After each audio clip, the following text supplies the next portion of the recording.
오늘 우리에게 주실 하나님의 말씀은 요한복음 6장 60절에서부터 71절의 말씀입니다. 이 계시의 말씀 읽을 때 다 자리에 일어나셔서 한 목소리로 합독하도록 하겠습니다. 함께 봅니다. 제자 중 여럿이 듣고 말하되 이 말씀은 어렵도다 누가 들을 수 있느냐 한데 예수께서 스스로 제자들이 이 말씀에 대하여 수근거리는 줄 아시고 이르시되 이 말이 너희에게 걸림이 되느냐 그러면 너희는 인자가 이전에 있던 곳으로 올라가는 것을 본다면 어떻게 하겠느냐 살리는 것은 영이니 육은 무익하니라 내가 너희에게 이른 말은 영이요 생명이라 그러나 너희 중에 믿지 아니하는 자들이 있느니라 하시니 이는 예수께서 믿지 아니하는 자들이 누구며 자기를 팔자가 누구인지 처음부터 아심이러라. 또 이르시되 그러므로 전에 너희에게 말하기를 내 아버지께서 오게 하여 주지 아니하시면 누구든지 내게 올 수 없다 하였노라 하시니라. 그때부터 그의 제자 중에서 많은 사람이 떠나가고 다시 그와 함께 다니지 아니하더라. 예수께서 12 제자에게 이르시되 너희도 가려느냐? 시몬 베드로가 대답하되 주여 영생의 말씀이 주께 있사오니 우리가 누구에게로 가오리이까? 우리가 주는 하나님의 거룩하신 자이신 줄 믿고 알았사옵나이다. 예수께서 대답하시되 내가 너희 12를 택하지 아니하였느냐? 그러나 너희 중에 한 사람은 마귀니라 하시니 이 말씀은 가롯 시몬의 아들 유다를 가리키심이라. 그는 12 중에 하나로 예수를 팔 자로라. 아멘.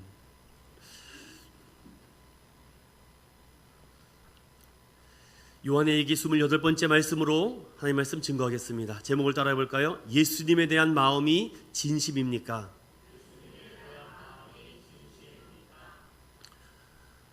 제가 크리스천이라 하면 다 놀래요. 여러분 한 번쯤 들어보셨습니까? 너 교회 다녀? 너 교회 다니는 사람이야? 진짜야? 레알이야? 이런 이야기를 한두 번 듣곤 합니다. 새로운 사람들을 만날 때 교회를 다닌다는 사실을 말하기가 두렵고 난감할 때가 있습니다. 교회 다니는 사람, 교회 다니는 애, 이런 부정적인 시선이 어느 순간부터 대한민국 사회 주변에 깊게 뿌리 내리고 있습니다. 이런 말도 있습니다. 너 교회 다녀? 누가 당신에게 물어봤다면 당신은 크리스천이 아니다. 정말 뜨끔한 얘기입니다. 이런 글도 있었습니다. 교밍 아웃, 커밍 아웃만 있는 줄 알았더니 교밍 아웃도 있다고 합니다. 너 교회 다니는 것 좀 밝히라는 거죠. 우리는 두 개의 신분으로 살아가면서 철저히 우리 자신을 속고 속이는 것 같아요. 많은 대중들이 모인 식당에 가서 가끔 한번 뒤돌아봅니다. 두 가지 마음이죠. 누가 나 기도하는 거 쳐다보나? 아니면 기도하고 밥 먹는 사람 누굴까? 죄송하지만 참 찾아보기가 힘들어요. 1천만에 가까운 크리스찬이 있다라는 대한민국이 그 많은 대중식당에서 기도하며 밥 먹는 사람을 찾아보기가 어렵다는 것이죠. 나는 자랑스러운 크리스찬이다 라고 고백하던 그 해도 있었는데 점점 교회 다니는 것이 창피해지고 있습니다. 마치 예수님을 부끄러워한 것 같아 죄책감이 들 때도 있습니다. 부정적 인식을 만든 많은 사람들이 원망스럽기도 하고 또 나 자신이 그리스도인답게 살지 못하는 것 때문에 너무 화도 납니다. 당당하게 말해봐 나는 크리스찬이다. 교밍 아웃. 지금 이런 사람이 세상은 참 너 진짜 예수 믿는 사람이구나 라고 말할 정도로 사람들이 이렇게 차이를 두고 있습니다. 한 가지 실화를 얘기해 드릴까요? 어떤 글을 읽다가 이런 글이 있었습니다. 두 목사님이 자동차를 직접 사고 팔았던 사연입니다. 한 목사님께서 중개상 없이 거절하면 절약되기 때문에 우리 중간에 자동차 딜러를 끼지 말고 제 차를 그냥 명의 이전해서 사가세요. 처음 하는 일이니까 두 목사님이 헤맸다고 합니다. 구청에 가서 이 명의 이전을 하려고 하는데 머뭇머뭇 걸으니까 옆에 있던 웬 노년의 신사 할아버지가 도와주신다고 하면서 흔쾌히 승낙을 했다고 합니다. 그래서 차 가격이 1,600만 원이었다고 합니다. 그래서 거기에다가 1,600만 원을 딱 쓰려고 하는데 할아버지가 여보가 젊은이 왜 1,600만 원이라고 쓰는가? 그럼 세금 많이 나와. 900만 원이라고 써도 충분히 통과돼. 두 목사님은 고민에 빠졌습니다. 그래? 이거 많이 쓰면 세금 많이 나오는구나. 새로운 정보와 사실을 얻었습니다. 이 정도만 써내도 충분히 통과된다라고 합니다. 그러다 한 목사님께서 어른들의 충고를 듣지 않고 잠시 머뭇하다가 그냥 1,600만 원으로 썼습니다. 그러자 그 할아버지가 두 번째네 왜 이런 말을 했을까요? 정직한 게 쓴 사람이 두 번째였다는 것입니다. 수많은 사람들이 명의 이전을 하고 이름을 바꾸는데 다 거짓 문서 위조를 하고 있다는 것을 그 할아버지는 너무나도 잘 알고 있었기 때문에 그러면서 그 다음 말이 정말 통쾌합니다. 너 교회 다니지? 너 교회 다니지? 네, 교회 다닙니다. 왠지 목사님이 나 잘한 것 같아 라는 그런 자부심이 들지 않았겠습니까? 베드로전서 3장 15절부터 16절의 말씀이 있습니다. 함께 읽어보겠습니다. 시작.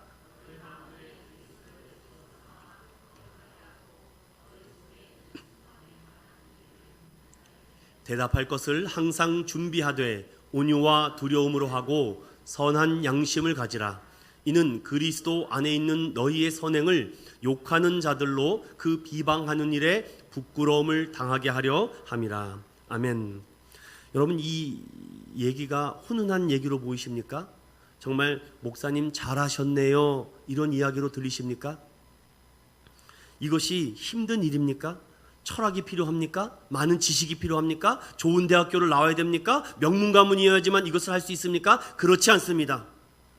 그리스도인이라면은 당연한 것 아니겠습니까?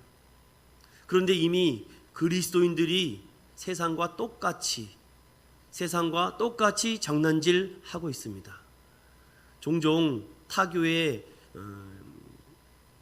활동하는 모습들을 살펴보는데 여러분도 잘 아시겠지만 최근 일어나는 이런 여러 가지를 보면은 예전에는 교회의 문화와 교회의 여러 가지 상황들을 세상 사람들이 베끼고 카피하고 훔쳐갔습니다.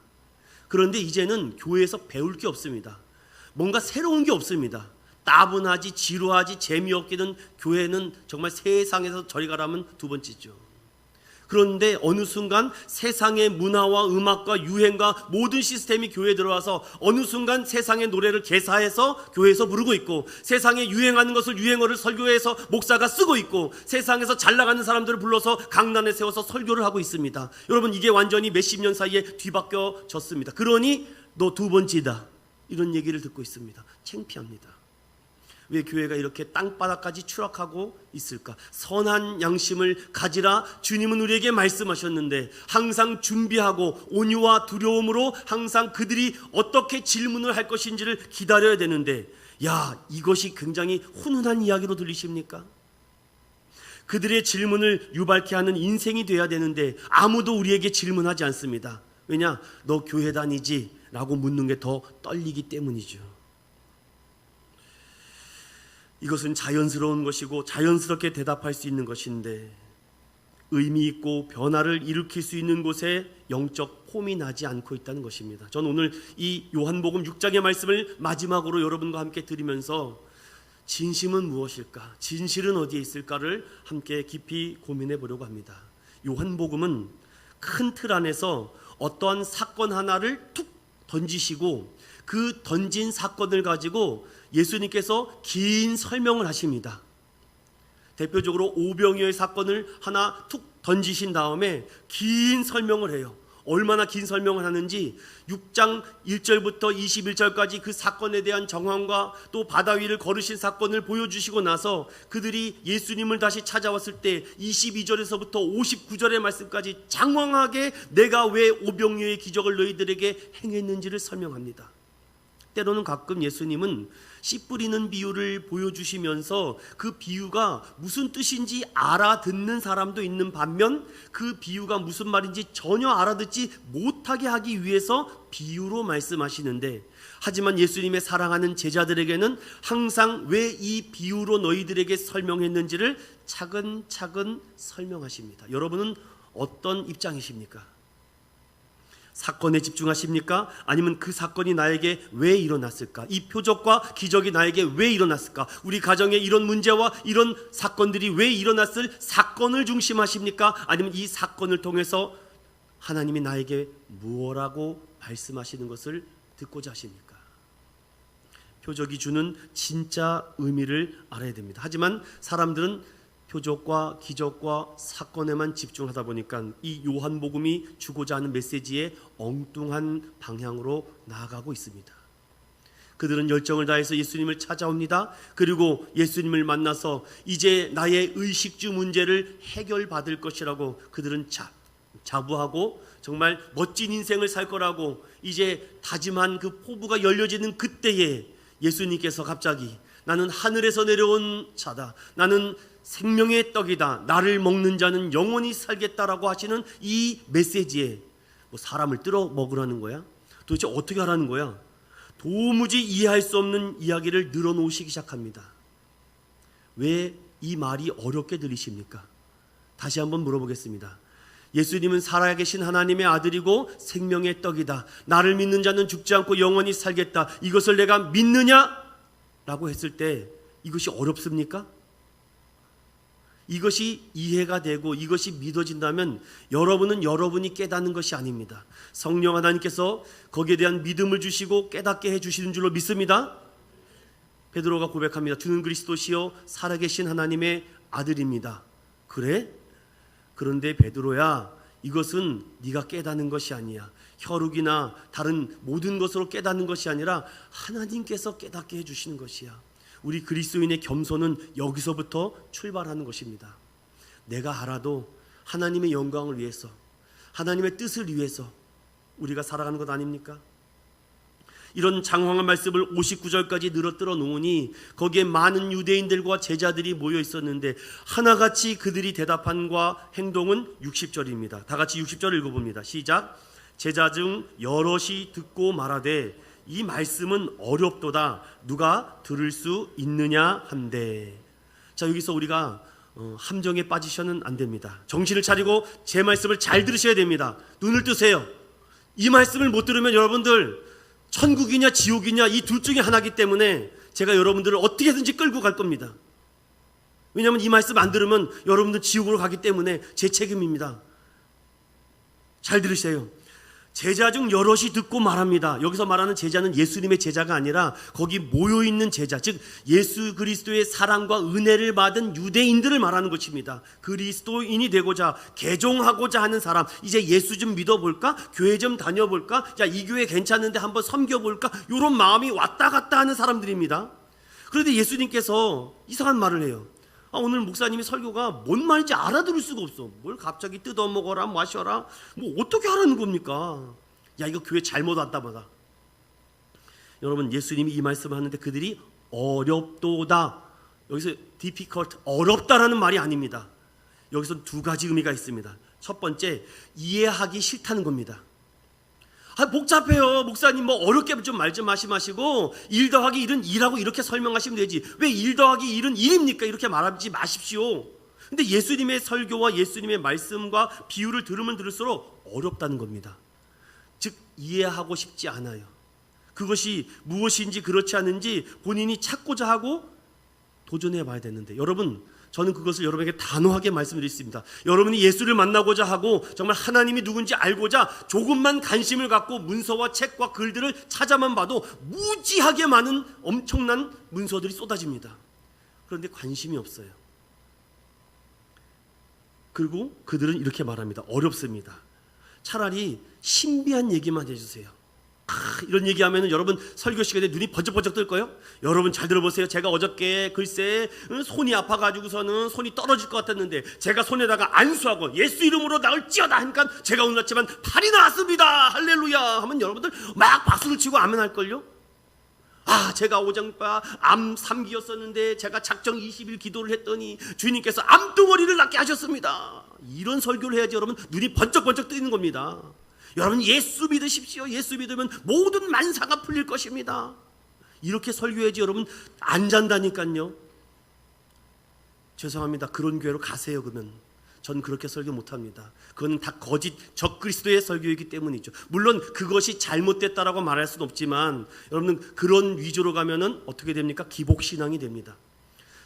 예수님께서 가장 멸시하고 가장 멸했던 기복신앙, 오늘 그들은 이해하기 어렵다는 겁니다. 즉 알고 싶지 않. 예수님 저는 잘 모르겠고요. 복잡한 말 하지 마시고 지금 당장 내 현실과 내 상황에 필요한 말씀을 해주세요. 그래서 내 아들이 대학교 간다는 거예요? 안 간다는 거예요? 목사님 기도해 주세요. 그래서 우리 사업이 대박 터진다는 거예요? 이 아이템이 된다는 거 안 되는 거예요? 이렇게 빨리빨리. 그러니까 사람들이 답답하니까 어떻게 합니까? 점집을 가는 겁니다. 점집에 가면요 그들이 정확하게 해줘. 자, 쫙 뽑으세요. 자, 이 중에 올해는 대박이 터지겠구만. 근데 교회 가도 목사가 정신이 똑바로 박혔다면 그렇게 설교할 수가 없습니다. 그러니 어렵도다. 누가 들을 수 있겠느냐. 여러분 들을 수 있는 기회가 없습니까? 즉 무슨 말입니까? 예수님이 하시는 말은 자기를 부인하고 자기의 모든 가산을 자대한 사람에게 팔아주고 그리고 이 현실 상황을 다 내려놓고 나를 따르라는 것입니다. 누가 좋아하겠습니까 여러분? 제가 이렇게 설교하면 여러분들이 기분이 좋겠습니까? 여러분 이제 예수님께서 모든 은혜를 여러분에게 부어주셨으니 이제 여러분의 모든 가산을 다 팔아서 가난한 사람들에게 구제하고 선교한 다음에 이제 예수님을 따라서 이제 아프리카로 선교 갑시다 하면 여러분들 다 나와야죠. 그런데 목사님 제가 지금 좀 바쁘거든요. 제가 내년에 한번 생각해 볼게요. 제가 지금은 애들도 봐야 되고 남편도 봐야 되고 아직 장가도 못 보냈고요. 여러 가지 학교 일들도 많고 그렇습니다. 그러니 한 10년 이후에 우리가 이렇게 대답하고 있습니다. 이 말씀은 어렵도다. 굉장히 돌려서 말을 하는 거죠. 좀 내가 먹고 살만해지면요 집 한 칸이라도 마련하고요. 그리고 내 자녀들이 좀 편안하게 좀 생활을 하고 나면요 그 다음에 내가 시간 되면 교회 봉사하고 헌신할게요. 이렇게 말하고 있지 않습니까? 이들은 물질적인 문제, 근본적인 문제가 해결되지 않으면 영적인 문제에 관심이 없습니다. 그랬더니 어떤 반응이 일어나요? 61절 읽어봅니다. 시작. 예수께서 스스로 제자들이 이 말씀에 대하여 수군거리는 줄 아시고 이르시되 이 말이 너희에게 걸림이 되느냐? 저는 이렇게 기도합니다. 여러분 제가 오늘 드리는 이 짧은 30-40분의 설교에 간절히 원합니다. 걸림이 없기를 바랍니다. 걸림이 없기를 바랍니다. 여러분 제 말씀을 듣고 걸림이 생긴다면은 깊이 회개를 하거나 깊이 하나님의 은혜로 다시 들어가야 됩니다. 예수님이 물어요. 걸림이 되기냐? 이 걸림이 되다라는 말이 헬라어로 스칸달리조라는 말인데 이것을 여기서 나온 명사 영어 단어가 스캔들이라는 말입니다. 여러분 스캔들 말 잘 아시죠? 걸려서 넘어지게 하는 것. 그러니까 그들이 지금 무언가 걸려서 넘어지게 된다는 것이죠. 여러분 진리의 말씀, 생명의 말씀을 전하면 딱 두 가지 반응이 나타납니다. 첫 번째, 베드로가 설교를 합니다. 그랬더니 그들이 마음에 찔려서 마음이 통탄하여 이렇게 얘기합니다. 가슴을 치며 진심으로 회복하고 자백하며 내가 어찌하면 구원을 받을 수 있겠습니까? 예수 그리스도 이름으로 세례를 받고 성령을 받아라. 그러면 너희가 그 찔림 안에서 자유함을 얻겠다. 그런 부류가 있으면 또 스데반이 설교를 합니다. 예수 그리스도의 복음을 외칩니다. 그러나 그들도 마음이 찔렸습니다. 그러나 날라온 것은 돌멩이였습니다. 분노하고 화를 내는 것이죠. 최악의 상황입니다. 예수님이 왜 의도적으로 이런 일을 만드셨을까? 예수님이 왜 상황을 이렇게 안 좋게 끌고 가실까? 그렇게 생각이 짧으신가? 지금 상황을 보면은 사람들이 기분 나빠하고 별로 기분이 썩 불쾌하다면은 농담이에요. 장난 한번 쳐봤습니다. 아유, 왜 그러세요? 이렇게 너스레를 떨어야 되는 거 아닙니까? 저는 너스레를 뜨는 목회자를 봤어요. 정말 못 봐주겠어요.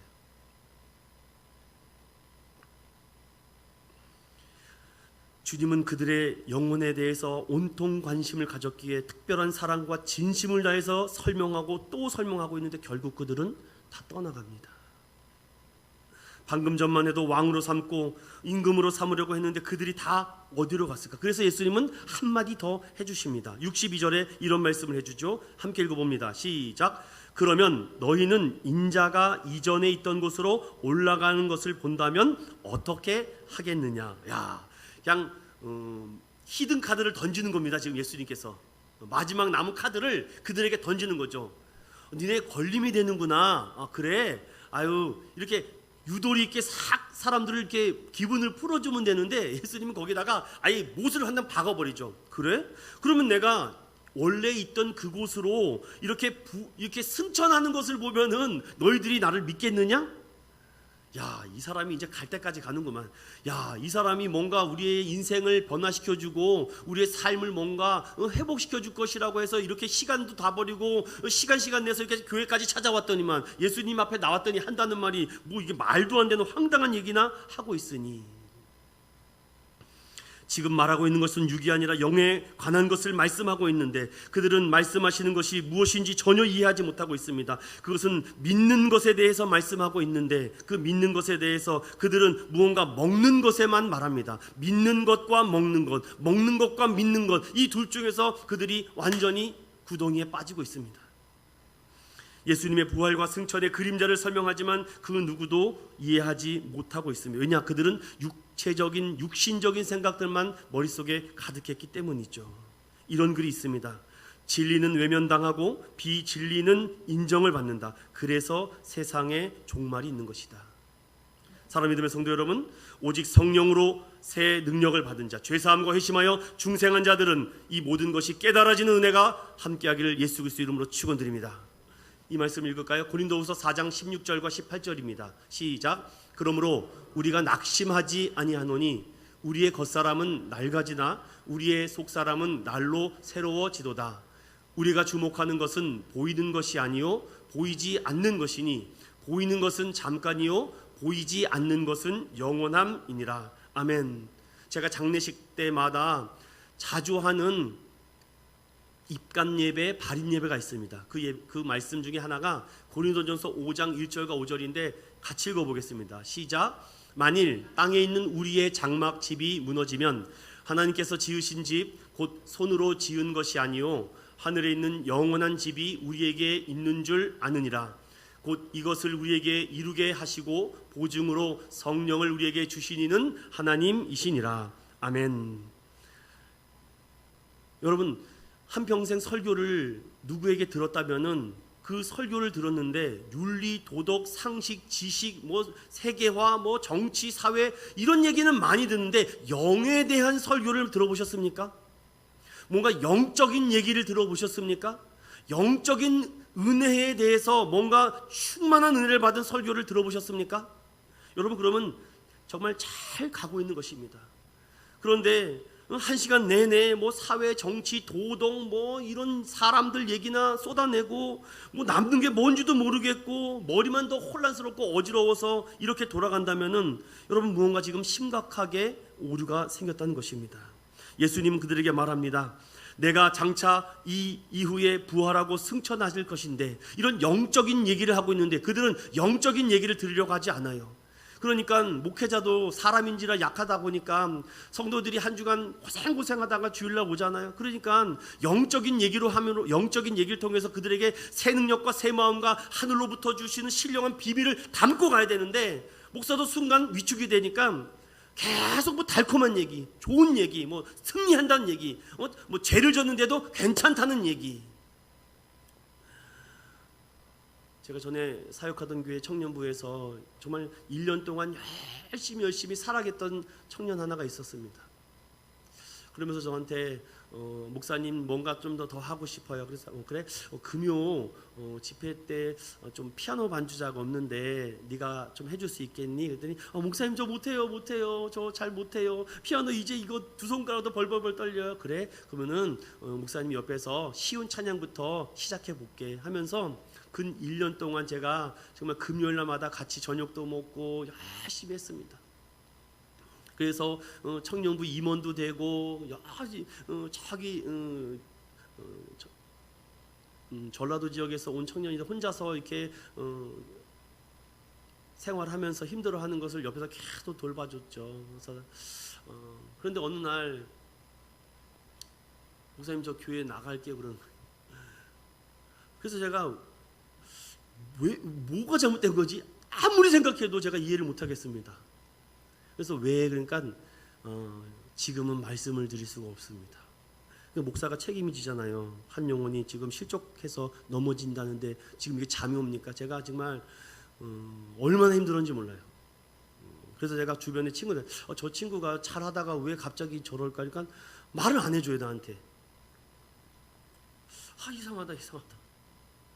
그 잘 섬기고 잘 일어날 것 같았었는데 갑자기 왜 저럴까? 결국은 나갔습니다. 그래서 제가 전화도 해보고 찾아가도 보고 별짓을 다 했는데 딱 아주 매정하게 끊더라고요. 그리고 6개월 정도가 지났습니다. 그리고 나서 거기 있는 한 청년이 저한테 그러더라고요. 세상에 그 말에 내가 위로를 받을 줄 몰랐습니다. 목사님 괜찮아요. 목사님 잘못 아니에요. 제가 눈물이 핑 돌더라고요. 제가 그 영혼 살려보려고 별짓을 다 해봤거든요. 안 되더라고요. 그래서 제가 자책을 엄청나게 했죠. 그런데 한 청년이 와서 목사님 잘못 아니에요. 목사님 잘못한 거 아니에요. 그래서 제가 몇 년 후에 연락이 됐습니다. 그 청년과. 너 그때 왜 그랬어? 목사님 많이 힘들었어 그때. 그랬더니 장문에 죄송하다는 글을 쓰더라고요. 목사님 그때 제가 왜 그랬는지 모르겠어요. 그냥 교회가 싫었어요. 교회 가기도 싫고. 그래서 그래도 목사님이 알았으면 좋겠어. 왜 그랬어? 그랬더니 교회 봉사하는데 너무 지쳤는데 아무도 나에게 격려를 안 해주더라고. 목사님이 격려해줬잖아. 목사님 격려보다 그 예배드리는 성도들의 격려를 받고 싶었나 봐요. 그랬구나. 괜찮아. 괜찮아. 어디 가서든지 믿음 생활 잘 하렴. 그래서 그 친구가 결혼을 해서 신앙생활을 잘 하고 있다는 얘기를 듣고 얼마나 감사한지.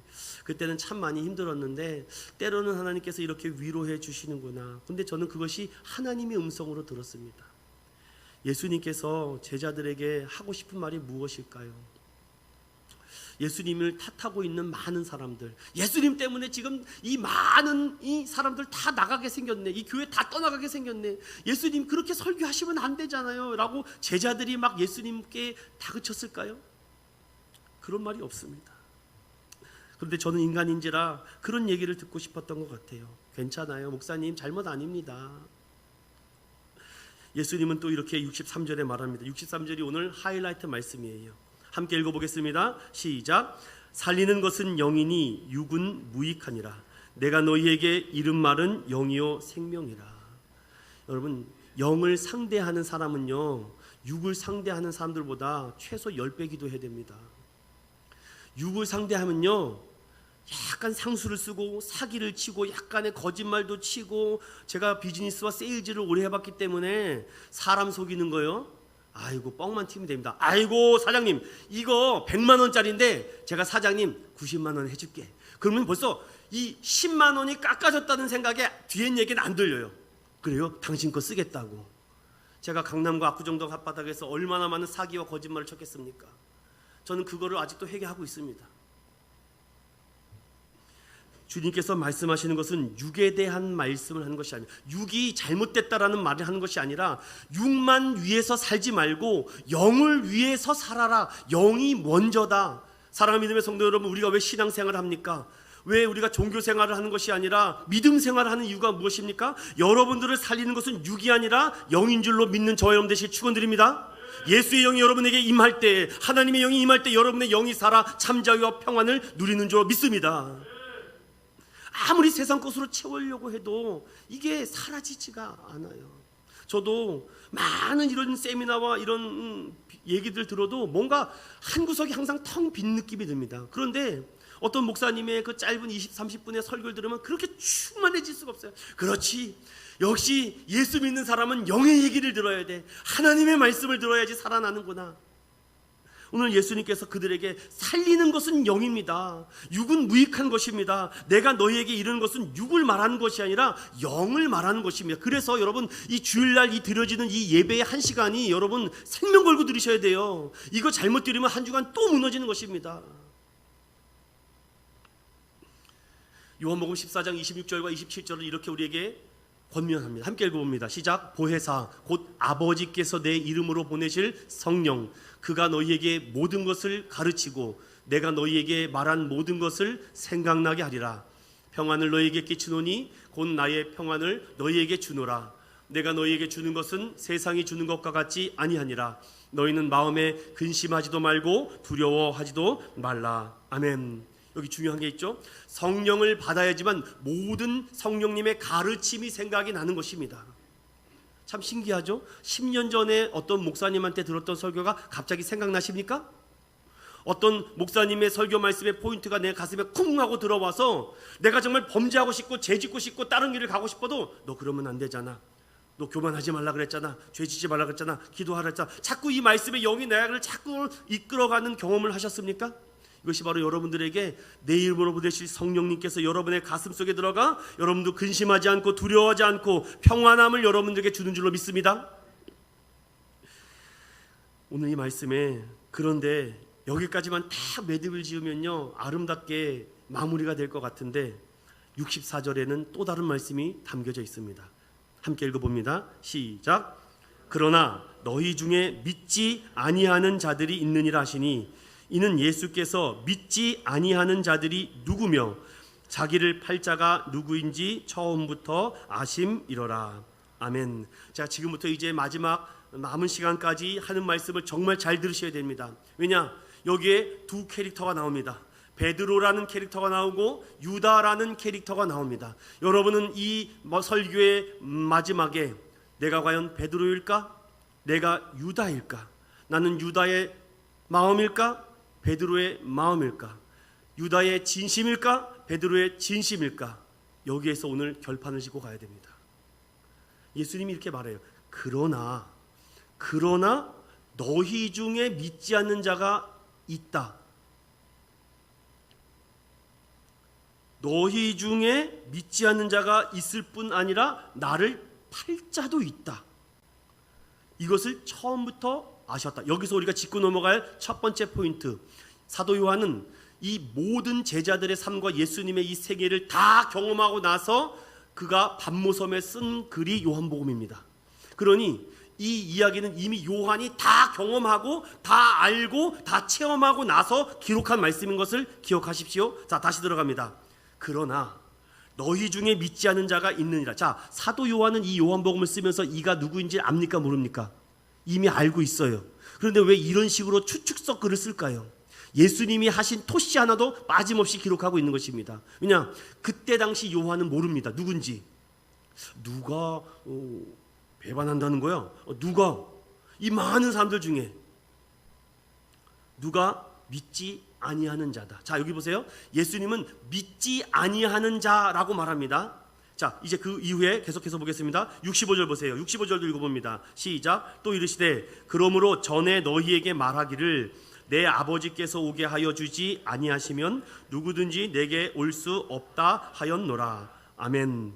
여기 보십시오. 믿지 않는 사람이라는 표현에는요 인간의 고집과 불신과 우상 숭배가 암시되어 있죠. 빛이 강하게 임합니다. 빛이 임하면요 어둠 속으로부터 나오는 사람들이 있는 반면 더 어둠 속으로 들어가는 사람들이 있습니다. 저는 이것을 좀비 성도라고 합니다. 좀비는 빛을 싫어하거든요. 빛을 보면 죽기 때문에. 이것이 흡혈귀, 드라큘라, 빛을 싫어하는 좀비 성도. 안 나와요. 어둠 속에서 좀 나오라고 해도 안 나옵니다. 그 설교 시간에 좀 20-30분 좀 정신 차리고 들으라고 해도 오늘은 뭐 먹지 이렇게 이러다가 시간을 보냅니다. 여러분, 인생이 너무나도 그 시간이 너무 아깝지 않습니까?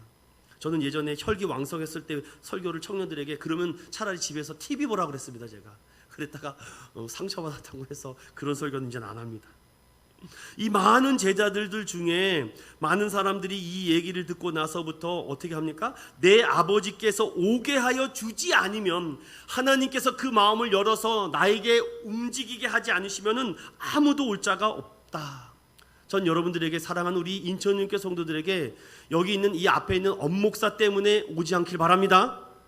다시 한번 말씀드립니다. 여기 있는 엄목사 때문에 오지 않길 바랍니다. 예수 만나고 예수의 능력과 예수의 은혜를 붙잡기 위해서 오는 줄로 믿습니다. 이거 놓쳐버리면 완전히 삼천포로 갑니다. 그러니 여러분은 여기는 엄목사의 제자가 아닙니다. 여러분 예수 그리스도의 제자가 되는 줄로 믿습니다. 그랬는데 뭐라 그럽니까? 66절 이 말씀을 다 하고 나니까 어떤 사건이 벌어지는지 보십시오. 시작. 그때부터 그의 제자 중에서 많은 사람이 떠나가고 다시 그와 함께 다니지 아니하더라.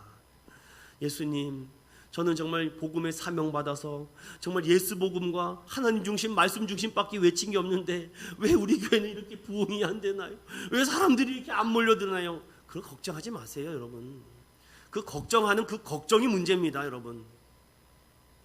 그런 자존심도 없습니까, 여러분? 응? 내가 복음을 갖고 예수 사명을 갖고 전하는데 한 명이든 두 명이든 없든 그게 중요합니까? 눈물의 선지자 예레미야는 평생 전도 하나 못했습니다. 이사야는 발가벗고 다녀요. 그런 선지자가 많습니다. 그럼에도 끝까지 그들은 하나님의 사명을 붙잡고 나아가요. 그가 성경에 기록된 이름이 되었습니다. 그때부터 그의 지주자 중에 많은 사람들이 떠나갑니다. 아이고, 괜히 내가 헛걸음했군, 잘못 왔군, 돌아갑니다. 사람들은 항상 새로운 상품을 찾아다닙니다. 매년마다 새로운 신상품이 쏟아질 때마다 이거 최신형이야? 이거 최신 유행하는 거야? 그것만 눈이 밝습니다. 야, 그 교회 최신 뭐 노래 부르는데, 야, 그 교회 가면요 최신 CCM을 부르는데, 사람들이 다 미쳤습니다. 지금 제가 보니까 교회가 이게 지금 세상으로 다 야해져서 성도들을 이상하게 만들고 있습니다. 그러니까 교회에서 어떻게든지 최신 시스템과 최신 프로그램을 가지고 돌립니다. 정신을 못 차리게 합니다. 그래서 웬만한 교회는 3년 정도 다니면요 그 교회가 어떤 교회인지 다 들통이 납니다. 그래서 다른 거 없어요. 그냥 예수 복음 진리로 계속 끊임없이 나가면은요 변함없는 하나님의 영이 여러분에게 임할 줄로 믿습니다. 옛날이나 지금이나 여전히 타락한 존재고 변하지 않는 존재이기 때문에 항상 새로운 걸 찾아다요. 예수님이라는 새로운 상품을 받습니다. 야, 이거 최신 아이템 아니야? 야, 예수 만나러 가자. 그런데 알고 봤더니 구닥다리네. 이거는 옛날에 쓰는 제품 아니야? 예수님의 말씀이 들리지 않습니다. 여러분, 예수님의 하시는 말씀이 철학적인 얘기입니까? 어떤 논리적인 얘기입니까? 여러분, 사람들이 그렇게 새로운 곳에 자꾸 평안함을 찾고자 합니다. 그러니 자신에게 진정한 평안을 찾지 못하니까 다 떠나가죠. 그때부터 그의 제자 중에 많은 사람들이 떠나갔다라고 말합니다. 여기서 또 하나의 획기적인 말씀이 마지막으로 정리되어 있습니다. 예수님께서 남은 12명의 제자들에게 너희도 가려느냐? 여러분, 엄목사 설교 듣고 아유 다음 주부터 안 나올 겁니까? 그럼 다음 주부터 다른 교회 가실 겁니까? 너무 직설적으로 물어서 죄송해요. 예수님의 말씀을 인용하고 비유한 것뿐입니다. 너희도 가려느냐? 12명의 제자가 있습니다. 여기서 한 캐릭터가 나와서 이렇게 얘기합니다. 주여, 영생의 말씀이 주께 있사오니 우리가 누구에게 가오리까? 따라해 봅시다. 주여, 영생의 말씀이 주께 있사오니 우리가 누구에게로 가오리까?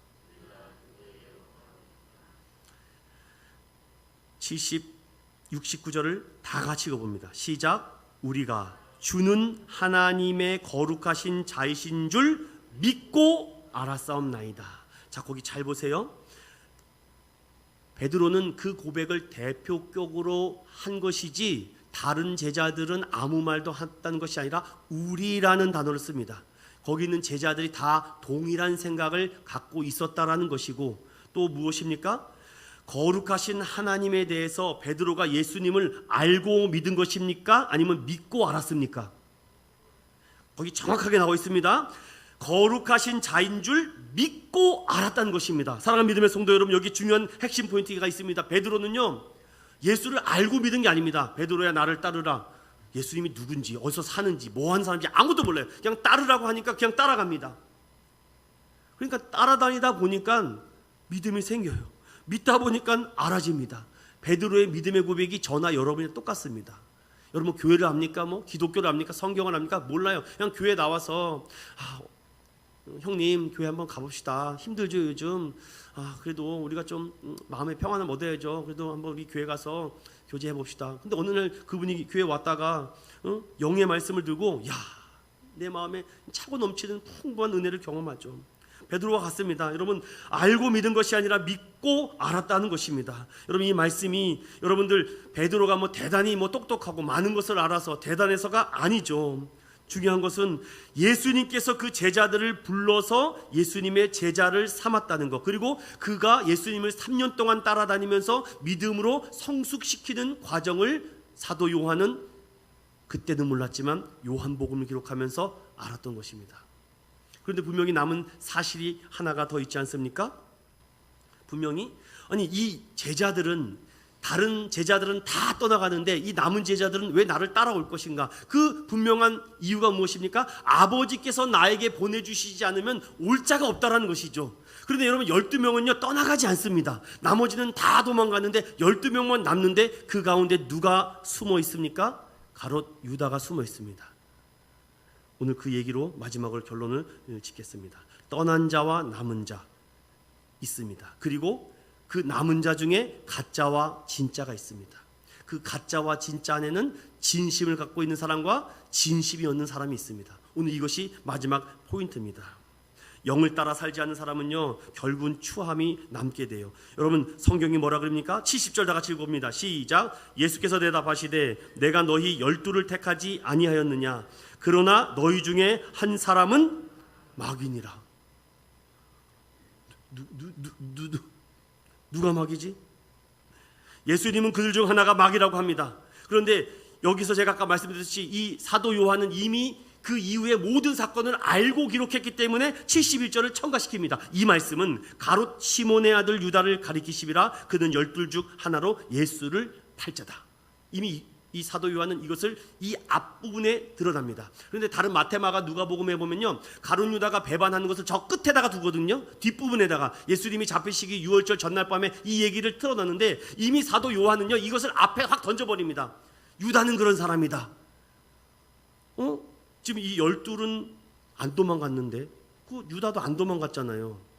자, 떠난 자와 남은 자가 있습니다. 남은 자 중에 가짜와 진짜가 있습니다. 그 가운데 진심인 자가 있고 진심이 없는 자가 있습니다. 오늘 이것이 여러분들이 잡고 가야 될 마지막 메시지입니다. 6월절 잡히시기 전날 밤에 오늘과 똑같은 장면이 또 등장합니다. 너희 중에 나를 팔 자가 있을 것이다. 그러니 각각 제자들이 주님 나는 아니지요. 나는 아니지요. 저는 아니지요. 유다도 예수님께 예수님 저는 아니죠. 내 떡 조각을 떼어서 갖다 주는 그놈이 그놈이다. 그리고 그놈에게 갖다 줍니다. 그런데 눈이 다 어두워진 제자들은요 누군지 모릅니다.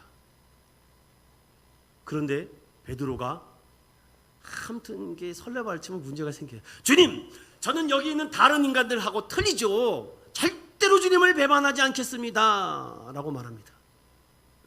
베드로야 내가 오늘 밤 닭 울기 전에 3번 나를 부인할 것이다. 아이고 저놈이구만. 저놈이 배반할 놈이구만 베드로가.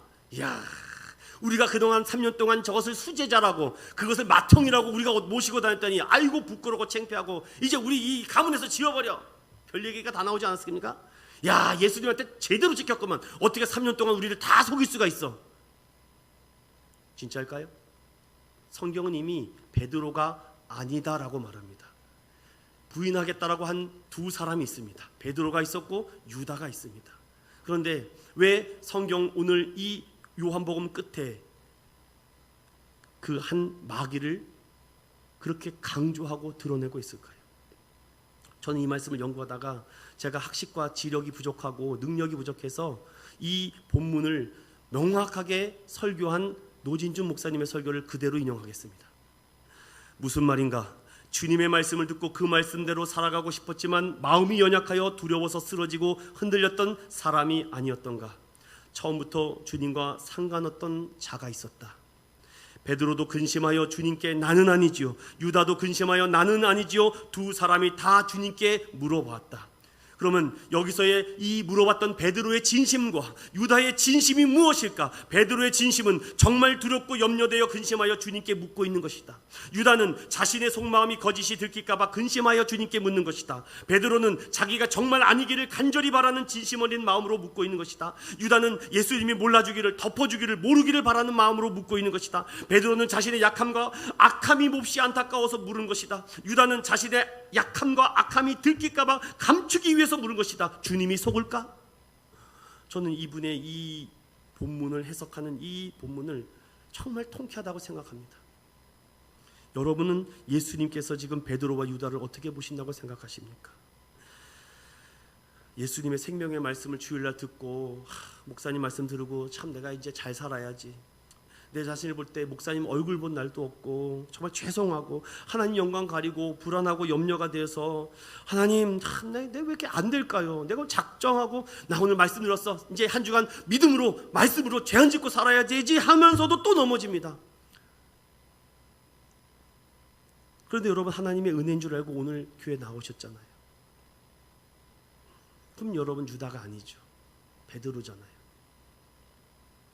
세상의 것들 때문에 울고 웃으면서 내 자신이 부끄러운 모습 때문에 주일 예배 때마다 통곡하고 가슴을 치겨 어찌 하나님께 얼굴을 줄 수 있겠느냐 하면서도 교회 나오셨잖아요. 그럼 여러분 유다가 아니잖아요.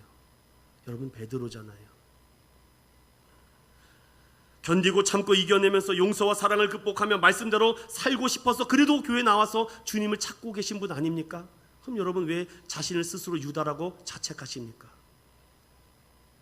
베드로는 수없이 넘어졌습니다. 쓰러졌습니다. 실수도 많이 했습니다. 주님한테 혼도 제일 많이 났습니다. 꾸중도, 사탄이란 말까지도 듣습니다. 그런데도 그는 항상요 주님 발곁에 가서 눈물을 흘립니다. 애통합니다. 주님과 십자가를 지고 가실 때 눈과 눈이 마주쳤을 때 그는 밖에 나가서 통곡을 합니다. 여러분 베드로 아니십니까? 내가 말씀대로 살아보고 기도하고 정말 새벽을 깨워야지, 주일날 내가 주일 성수는 지켜야지, 정말 성경을 읽어야지, 말씀대로 살아야지, 전도해야지 라고 마음 먹으면서 또 실패해서 교회 오시는 분들 아닙니까? 마음속에 예수님을 사랑하고 믿고 따른다고 하면서 그 마음을 예수님이 알아주기를 바라지 않습니까? 그래도 교회에 뭔가 한다 그러면은 베드로는요 뭔가 해야 될 것 같은데 어떡하지? 난 돈도 없고 시간도 없고 바빠 죽겠는데 주님 어떡하죠? 그런 분 아니십니까? 그런데 유다는 어떻습니까? 예수님 잡히신 날 밤 마리아가 향유옥밥을 깨뜨려서 예수님의 발을 닦으니까 참 사람이 참 그 생각이 모질하네. 그거 얼마짜리인데 그거를 깨가지고선 그렇게 합니까? 그 가난한 사람들한테 주면은 얼마나 큰 은혜가 되겠습니까? 라고 말하자 사도 요한은 이렇게 기록합니다. 저는 도둑이라 돈꾀에 벌써 손을 댄 자다.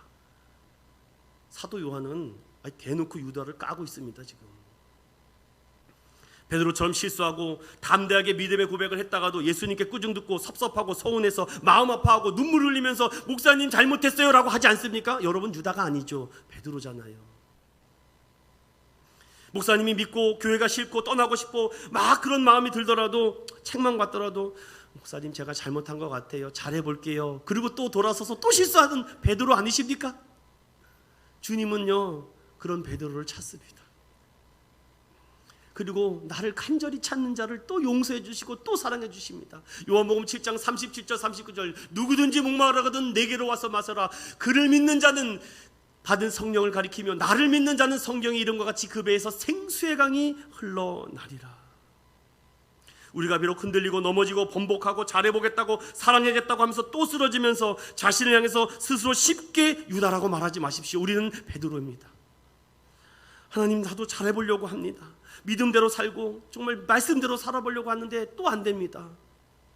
비록 뜻대로 살아가지 못하더라도 주님은 베드로를 사랑하십니다. 유다가 얼마나 무서운지 아세요? 3년 동안 예수님 앞에 한 번도 혼나지 않습니다. 예수님이 관심이 없어요. 얼마나 자신을 철저하게 위장하며 가면을 쓰고 살았는지 성경 어디에도 믿음의 행동과 믿음의 역사를 벌였다는 얘기 자체가 없습니다. 유다는. 교회 안에 유다가 있을지 몰라요. 저는 우리 사랑하는 인천교회 성도들이 한 사람도 빠짐없이 다 베드로가 되기를 예수님의 이름으로 축원드립니다. 말씀을 마치겠습니다. 오늘날 성도들이 울고 웃고 넘어지고 쓰러지고 또 아프고 상처받고 일어나고 또 회복하고 또 눈물로 회개드리고 엎드리고 열심히 또 예배드리고 찬양하고 성경 보고 기도하고 또 번복하고 있습니다. 그러나 여러분, 우리는 유다가 아닙니다. 유다는요, 철저하게 자신을 위장하며 가면을 쓰고 살아갑니다. 제가 어렸을 때 어르신들 예배 드릴 때 참 이해할 수 없는 찬양 중에 찬양 하나가 있었습니다. 여러분, 찬송가 290장을 한번 펴보겠습니까? 제가 어르신들이 왜 이 찬양을 어렸을 때 부르는지 도대체 이해를 못하겠습니다. 뭔 은혜도 안 되고 감동도 안 되고. 여러분, 한번 1절을 한번 다 같이 불러볼까요? 1절만 불러보겠습니다. 시작. 우리는 주님을 늘 배반하나 내 주 예수여 전히 날 부르사 그 참되신 사랑을 베푸시나니 형제여 주님을 곧 따르라.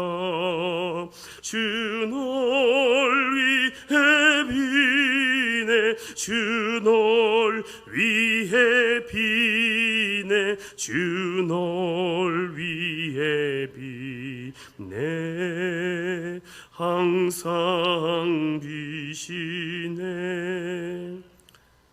제가 이 찬양을 목사 되고 은혜를 받았습니다. 목사 되기 전에 이 은혜를 좀 받았으면 더 좋았을 텐데. 내가 항상 주님을 배반하던 저였구나.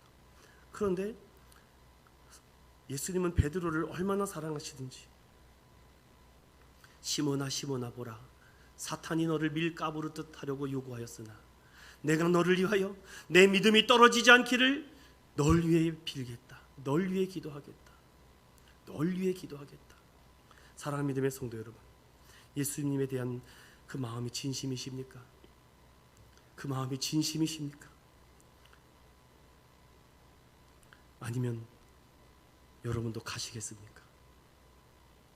찬양하시겠습니다.